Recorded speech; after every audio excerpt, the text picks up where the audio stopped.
নমস্কার, আমি প্রশান্ত চৌধুরী বলছি আমেরিকা নিউ ইয়র্ক থেকে।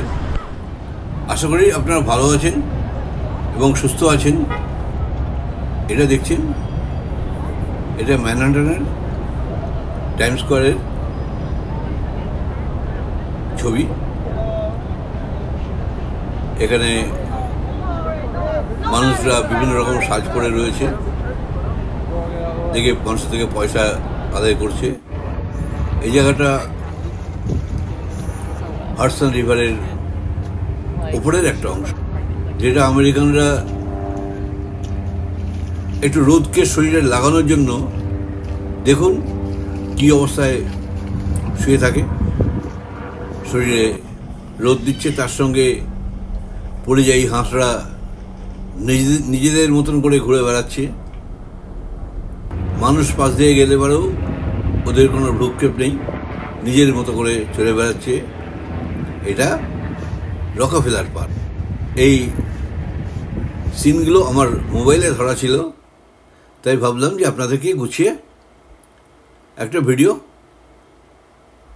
পাবলিশ করি। যাই হোক, এই দেখতে দেখতে কয়েকটা কথা বলে নিই। আমার ব্যক্তিগত জীবনের এক্সপেরিয়েন্স। আপনাদেরকে কয়েকদিন আগে একটা ভিডিও পোস্ট করেছিলাম যে আমরা আমেরিকাতে কীভাবে এলাম। যাক, তার আগে আমি আমেরিকান এম্বাসিতে দুবার অ্যাপ্লাই করেছিলাম। সেই সম্বন্ধে আজকে আপনাদের সেই ছবিটা তুলে ধরব।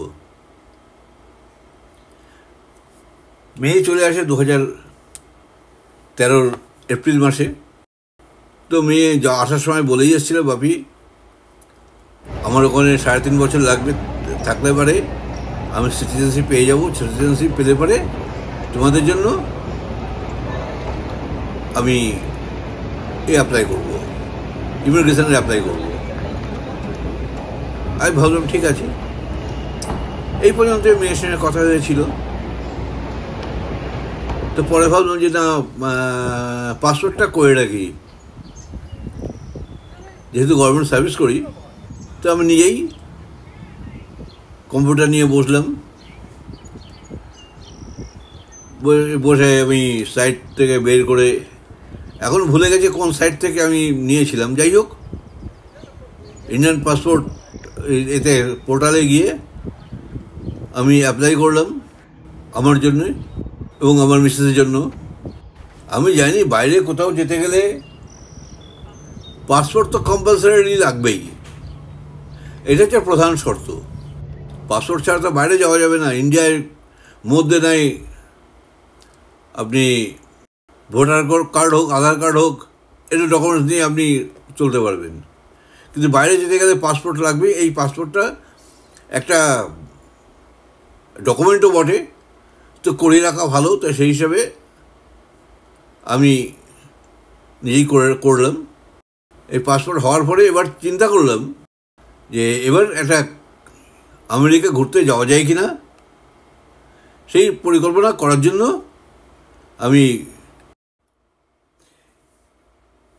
আমার এই আলোচনার মধ্যে যদি কোনো গভর্নমেন্ট সার্ভিস হোল্ডার থাকেন, তাহলে তাদের জন্য বলবো যে আপনারা পাসপোর্টটা করে রাখুন। কারণ আমি যখন পাসপোর্টের অনলাইনে ফর্ম জমা দিই, তখন ওখানে বলে দেয় যে আপনি সরাসরি গিয়ে পাসপোর্ট জমা দিতে পারেন। এবং আমি সেরকমই রুবির ওখানে যে পাসপোর্ট অফিসটি রয়েছে, ওখানে গিয়ে আমি লাইন দিতেই আমার পাসপোর্টটি জমা নিয়ে নিল, আমার ডকুমেন্টসটা জমা নিয়ে নিল, যে অ্যাপয়েন্টমেন্ট নিয়েছিলাম। নেওয়ার পরে ঠিক 7 দিনের মধ্যে আমি পাসপোর্ট রেডি হয়ে পেয়ে গেলাম এবং তারপরে আমার পুলিশ ভেরিফিকেশান হয়েছে। তো আপনাদেরকেও বলবো, যদি গভর্নমেন্ট সার্ভিস হন তাহলে পাসপোর্টটি করিয়ে রাখবেন।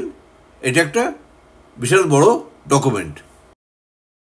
কিন্তু আমার মিসেসের জন্য স্লট বুক করে অ্যাপয়েন্টমেন্ট নিয়ে তারপরে আমাকে পাসপোর্ট করতে হয়েছে, যেটা আমাকে সেই ভোগান্তি ভুগতে হয়নি।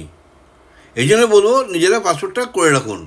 যাই হোক, যে আলোচনা করছিলাম, আমি ইউএস সিআইএস পোর্টালে গিয়ে আমি দেখলাম যে কীভাবে ইমিগ্রেশনের ভিজিটিং ভিসার জন্য অ্যাপ্লাই করা যায়।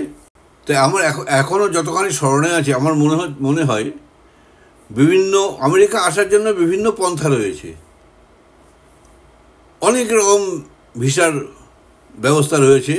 তার মধ্যে কয়েকটা আপনাদের বলি, যেমন B1 visa, B2, H1B, H2B, H3B, EB3, H4, F1, F2, L, O, P, Q, M, B2, এরকম বিভিন্ন রকমের ভিসা রয়েছে, যেগুলো নিয়ে পরে আমি আপনাদের সঙ্গে আলোচনা করব। তো এর মধ্যে থেকে আমি যেটা পেয়েছিলাম, I-130 visa, petition for alien resident. ব্যাপারটা হচ্ছে, যারা ওখানকার এখনও নাগরিকত্ব পায়নি তাদেরকে দেখানোর জন্য এই ভিসাটি। তো আমি এই ভিসাটিকে ফর্মটাকে বের করলাম, বের করে নিজেই প্রপারলি নিখুঁতভাবে ফিল আপ করলাম। তো মেয়ে আমাকে আগেই বলেছিল, বাপি যা যা সত্য ঘটনা সমস্তটাই ওর মধ্যে পুট করবে। তার মধ্যে আমি একদম যা বাস্তব, যে কোনোকে ভুল হওয়ার মতো কথা না, মানে সত্য যেটা সত্যই, সেগুলোকে আমি ওর মধ্যে পুট করেছি। তার মধ্যে আমরা একই মেয়ে, সেটাকে আমি দেখতে বাধ্য হয়েছি, আমার একই সন্তান। যাই হোক, ফর্ম ফিল আপ করে এবার আমি, এটা যে কোনো বড় ব্যাপার তা কিন্তু নয়। আমরা অনেকেই মনে করি এই বা ভিজিটিং ভিসা অ্যাপ্লাই করা একটা বিশাল বড় কাজ। আপনি যদি নিয়ে বসেন তাহলে এটা কোনো কাজই নয়।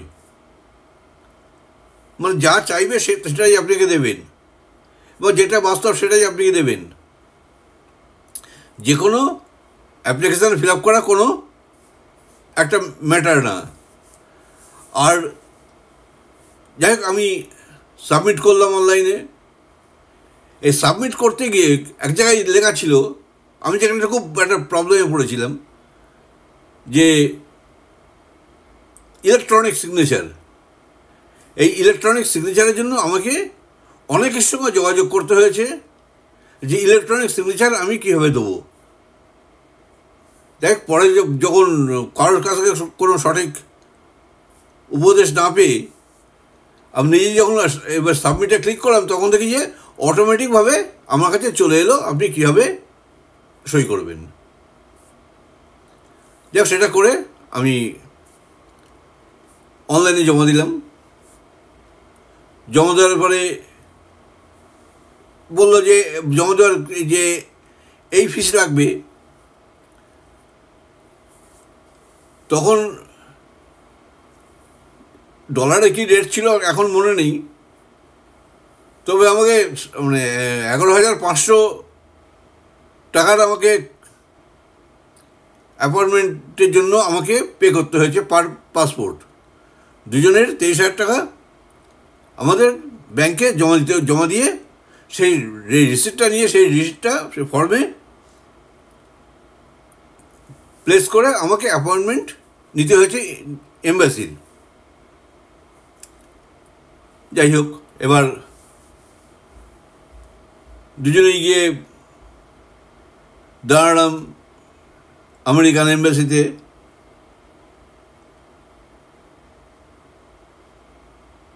এটা হোচিমিন সরণিতে, কলকাতায়। আর ভিজিটিং ভিসার জন্য বা স্টুডেন্ট ভিসার জন্য সম্ভবত কলকাতা এতে এম্বাসিতে করে, কিন্তু ইমিগ্রেশনের জন্য আপনাকে বম্বে যেতে হবে। তো আমরা লাইন দিয়ে ভেতরে ঢুকলাম। ওখানে আবার ফোন নেওয়া যাবে না, অনেক কড়া নিরাপত্তার মধ্যে দিয়ে আমেরিকান এম্বাসিতে ঢুকতে হয়। এইটা একটা আপেল গাছ, রাস্তার উপরে দেখুন।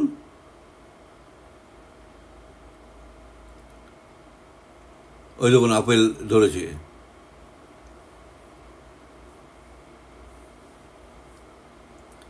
তো অনেক নিরাপত্তা বেষ্টনীর মধ্যে দিয়ে ভেতরে ঢুকলাম। প্রথমবার এখন মানে একটু ভয়াবহ লাগছিল, কি জিজ্ঞাসা করবে, কি হবে। যাই হোক, সে সমস্ত বাধা বিপত্তি কাটিয়ে আমরা দুজনে গিয়ে কাউন্টারের সামনে যখন গিয়ে দাঁড়ালাম, তখন রীতিমতন বুকের মধ্যে হাতুড়ি পিটছে। তো লাইনে দাঁড়ানো থাকাকালীন দেখছি অনেকেরই পাসপোর্টটাই নিয়ে নিচ্ছে এবং হাসি মুখে চলে যাচ্ছে। তো এই অভিজ্ঞতা হলো যে যারা হাসি মুখে চলে যাচ্ছে, যাদের পাসপোর্ট নিয়ে নিচ্ছে, তাদের ভিসা হয়ে যাচ্ছে। তো আমিও আবার অনেকে দেখি যে পাসপোর্টটি হাতে করে নিয়ে বাইরে বেরিয়ে যাচ্ছে। এরকম ঘটনাও ঘটছে। আমরা যখন কাউন্টারে গেলাম, গিয়ে দেখি এক হোয়াইট পার্সন। তো ওনাকে বললাম যে আমার ইন্টারপ্রেনার দরকার। তো একজন বাঙালি এলেন, ওনার পাশে দাঁড়ালেন। হোয়াইট ম্যান যা জিজ্ঞেস করছেন, আমেরিকান যা জিজ্ঞেস করতে বলছে, উনি আমাদের জিজ্ঞেস করছেন। আমি সঠিকভাবে সমস্ত প্রশ্নের উত্তর দিয়ে চলেছি। প্রায় দেখুন কুকুরটা কীরকম পায়ে পায়ে গুড়ি গুড়ি আমার কাছে আসছে, আমার দিকে। আমার এসে পা শুকলো, শুকেই চলে গেল। তো যা প্রশ্ন করেছে আমি উত্তর সঠিক দিয়েছি, এর মধ্যে কোনো গোলমাল ছিল না। আপনার কেন যাচ্ছেন, কি কারণে যাচ্ছেন, কতদিনের জন্য যাচ্ছেন, আপনার বাড়িতে কে কে আছে, আপনার সন্তান কটি, এরকম সমস্ত রকম প্রশ্ন আমাদের খুঁটিনাটিভাবে জিজ্ঞাসা করেছে। আপনি কোথায় চাকরি করতেন, আপনার কদিন রিটায়ারমেন্ট হয়েছে, আপনার পেনশনের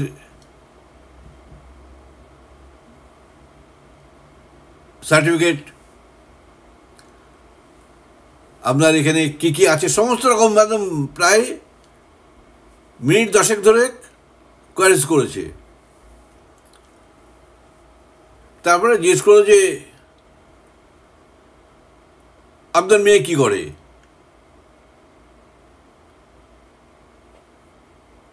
আমি বললাম যে আমার মেয়ে আগে চাকরি করতো, তবে এখন চাকরি করে না, এখন হাউস ওয়াইফ, কারণ সে এখন প্রেগনেন্ট। তো এই কথা বলাতে উনি বললেন যে কোথায় চাকরি করতেন। আমি তো বললাম যে না, আমি তো সেটা তো জানি না, যেহেতু এখন চাকরি করে না সেই কারণে আমি আর এটা কোনো খোঁজ করিনি। তারপরেই একটা কম্পিউটারে বা কোথায় একটা বোতাম টিপে আর লিফলেট বেরোলো, লিফলেটটা ধরিয়ে দিল। ধরিয়ে দিয়ে ওই পাশে যিনি ছিলেন উনি বললেন যে আপনারা ভিসা পাবেন না, পাসপোর্ট দুটি ফিরিয়ে দিল। আমি হতাশ হয়ে গেলাম। তো পাসপোর্ট না পাওয়ার, ভিসা না পাওয়ার কারণটা কোনো মতেই উদ্ধার করতে পারলাম না। ঠিক কষ্টের মধ্যে, এখন দেবে না যখন, ওদের সঙ্গে তো আর কোনো আর্গুমেন্ট করা চলে না, বেরিয়ে চলে এলাম। তো বলছি যে আপনারা ফার্দার অ্যাপ্লাই করতে পারেন। তো নিয়ে এসে বাইরে বেরিয়ে এসে মেয়েকে ফোন করলাম। ও তো উদ্গ্রীব ছিল যে আমরা ভিসা পাই কি না। তা আমাদের যখন ওখানে দিন আমেরিকায়, তখন রাত্রি, তো ওকে অনেক রাতেই হলেও ওকে ফোন করলাম। ফোন করে বললাম যে মামুন এই ব্যাপার। তো ওরা বললো ভিসা পাবেন না, এই লিফলেটটা আমাকে ধরিয়ে দিয়েছে। আমি ওই লিফলেটটাকে কপি করে সঙ্গে সঙ্গে মামুনকে পাঠিয়ে দিলাম, মানে আমার মেয়ের কাছে পাঠিয়ে দিলাম। তো আমি বললাম যে ভাবি, তোমার চিন্তা করো না,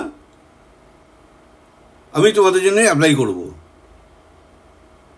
আমি এখনও সিটিজেনশিপের জন্য অ্যাপ্লাই করিনি, কারণ দেখছি তোমরা চলে আসবে, তোমরা চলে ঘুরে গেলে পরে আমি পরে অ্যাপ্লাই করব।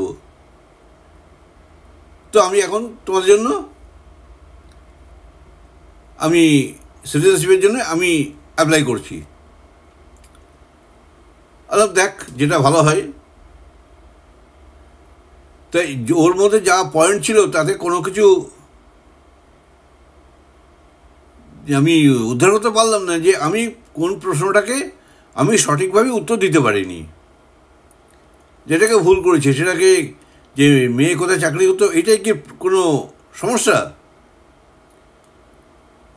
যাই হোক, এবার এরকম আলোচনা করতে করতে প্রায় 6 মাস পরে ভাবলাম যে আবার অ্যাপ্লাই করি। আবার সেই একই রকম পদ্ধতিতে সেই পোর্টালে গিয়ে নতুনভাবে আবার সমস্ত ফর্ম ফিল আপ করলাম, করে অ্যাপ্লাই করলাম। ভিসা ফিস আবার 23,000 টাকা দুজনের জন্য জমা দিলাম। এবার আগেরবার যে প্রশ্নগুলো, যে মেয়ে কোথায় চাকরি করতো, যেটা উত্তর দিতে পারেনি, এবার সেটাকে একদম জলের মতো মুখস্থ করে নিয়ে গেছি, যে যেন কোনো প্রশ্ন কোথাও ভুল না হয়। এখানে দেখুন একটা ফ্রিজ ফেলে দিয়েছে, সোফা ফেলে, কত সুন্দর সোফা এটা ফেলে দিয়েছে।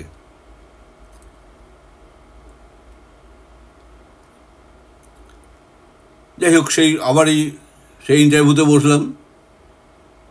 এবার নিচ্ছেন একজন ব্ল্যাক, ওনার কোনো ইন্টারপ্রেটার লাগেনি, উনি কাটা কাটা বাংলায় আমাদের প্রশ্ন করেছেন। সেই বিভিন্ন রকম প্রশ্ন, যেই প্রশ্নটা দেখুন কত জোর বৃষ্টি হচ্ছে, এটাই হচ্ছে আমেরিকার। কিছুক্ষণ আগে হেঁটে আসছিলাম, তখন শুকনো খটখটে রাস্তা, এখন বৃষ্টি শুরু হয়ে গেল। তো বলাই ছিল যে বৃষ্টি হবে। যাই হোক, তো উনি বললেন, সমস্ত প্রশ্ন করার পরে আবার সেই উনি লিফলেট, একই লিফলেট আবার উনিও ধরিয়ে দিলেন, দিয়ে বললেন যে দেখুন ভিসা আপনারা পাবেন না, কারণ আপনার একই মেয়ে, সে থাকে আমেরিকায়। আপনারা যদি যান, কোনো আইন বলে আপনাদেরকে আটকে রেখে দেবে। তো আপনারা মেয়েকে বলুন যে ইমিগ্রেশনের জন্য অ্যাপ্লাই করতে। তাই আমরা হতাশ হয়ে ওই 23 টাকা জলে গেল, নন রিফান্ডেবল। আমরা বাড়ি ফিরে এলাম, এবং তখনই একটু মেয়েকে ফোন করেই কেঁদে ফেলেছিলাম যে মামুন, আমরা মধ্যে ভিসা দিল না বোধ হয়। বলছি বাপি, আমি, সেটা ছিল অক্টোবর মাস, বলে আমি খুব শীঘ্রই আসছি, বলে 2000 ও জানুয়ারি মাসে আমাদের কাছে এলো। যাই হোক, সেটা মনে শান্তি পেলাম। এই অভিজ্ঞতাটাই আপনাদের সঙ্গে আজকে শেয়ার করলাম। যাই হোক, আফটার অল আমরা আমেরিকাতে আসতে পেরেছি এবং এরপরে ভিডিওতে আমি বলবো যে আমেরিকাতে প্রথম দিন কিভাবে কাটলো সে সম্বন্ধে পরে একদিন আলোচনা করব। আজকে ভিডিওটা এখানেই শেষ করছি। কেমন লাগলো অতি অবশ্যই জানাবেন। সবাই ভালো থাকবেন, সুস্থ থাকবেন। আবার দেখা হবে পরের ভিডিওতে। নমস্কার।